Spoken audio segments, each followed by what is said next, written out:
Okay, this is Andrew from TennisWorld, and I'm here with Trish Brandt, who's a journalist from Wimbledon. And in the last couple of days, we've seen the top four seeds: Federer, Nadal, Djokovic. Actually, Djokovic is the second seed, Nadal's now the third seed, and Murray, who's the fourth seed. So, Trish, what did you think about Murray?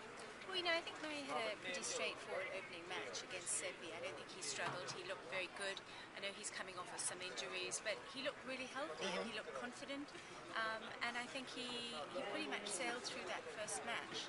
I'm not so sure about Federer, though. He had a couple of scary moments. What did you think? Well, it looked to me like a little bit, the crowd was treating it like a Hollywood movie where, there's a little bit of tension in the middle act, but the hero's going to sail through. Exactly. But then, Federer didn't sail through the second set. Hanescu really came into his own, made a lot of great shots, including a passing shot at 5-all in the tie-break that Federer put into the neck, and Hanescu served it out. So we were into a third set. Federer started to make a couple of errors, which I think it was almost like he lost a bit of concentration. And I did have a scary moment when I remember that Kanya smash. Do you remember seeing that? I do. I was actually... And he was out in the first round, and yeah. I thought, well... And then Federer seemed to think of that himself, and then he came through extremely strongly in the... Maybe. I actually had tickets for the later rounds of Indian Wells, so I didn't get to see Federer that year. I did get to see him in Toronto in 2008, when it was sort of like a replay of the same script against Gilles Simon. He started very well and then seemed to lose the plot, but he righted the ship. Well, I think he did enough to win the match, and I think, as he said before, those first round matches you just never know, because the guys have nothing to lose, they're relaxed, they come into it strong, and I think I think they're always tough, even though you think, well, Federer's so much better, he's going to win, but I think those first round matches are always tough, and he always says, he's happy that he gets to play a little better as the tournament goes along. Right. Match by match. Djokovic was a little bit different. Djokovic today, was different. Oh my gosh, what a roller coaster ride that was. Yeah. Really, well, it was a match I hadn't seen Djokovic play as well at the start of the match. Exactly. In we about were a year. sitting and we thought he had complete control. He was setting up the points. He was dictating the shots. Absolutely. He had the perfect balance between defense and offense, and he was up 2-love in the second set. And he was really moving Kohlschreiber around. Absolutely. He was opening up the court, he was finding the drop shots, and then all of a sudden, 6-3 up, 2-love up in the second set, and...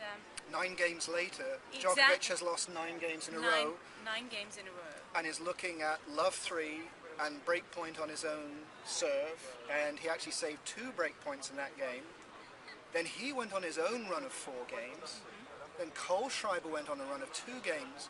And suddenly you saw Kohlschreiber up 3 match points. 5-4 love 40 on Djokovic's serve. Exactly. But then I remembered that Djokovic was in the same situation in Rotterdam and came through from love 40 down 3 match points, and he did it again. Well, that was amazing, and he came up with the ace when he needed to, didn't he? Absolutely. So that was really exciting. So he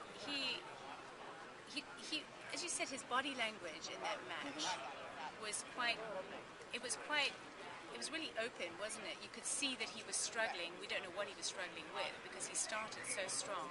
And then it was like a switch. He was just pushing the ball back into play and not dictating the points at all and making... How many errors did we see? At one stage in the second set, Djokovic had 7 winners and 30 unforced errors.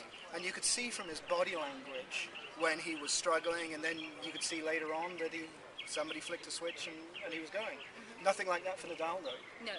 Well, he always comes out with such a plum, and he was playing Ancic, and he was just fit and looking relaxed and looking happy. His serve was working, his wonderful forehand, and he just made it look easy and took it at 6-2, 6-2. Absolutely, and Ancic is trying to come back and find his form. But I didn't have the impression that Ancic was playing poorly. I just thought that Nadal was playing beautiful, controlled tennis. I have to agree. I mean, after having just watched that roller coaster ride with Djokovic, it was almost like a breath of fresh air. It was almost like this, sort of we got to the top of the hill and then it was like, and I agree. I don't think Ancic was playing badly. I think that Nadal made it look really easy. I think he just served out wide, pulled him wide, and then did that classic 1-2. And his forehand is looking so good. It is. And his knees are looking good. I think he's looking really fit. And I'm excited. Yeah. So early stages of the tournament. I don't know yet if we've got enough information, as Federer would say, to be able to predict who's going to be there at the end. But it started pretty well. So far, so good. So thank you, Trish, and Thank you very much for having me. we'll see you the next time.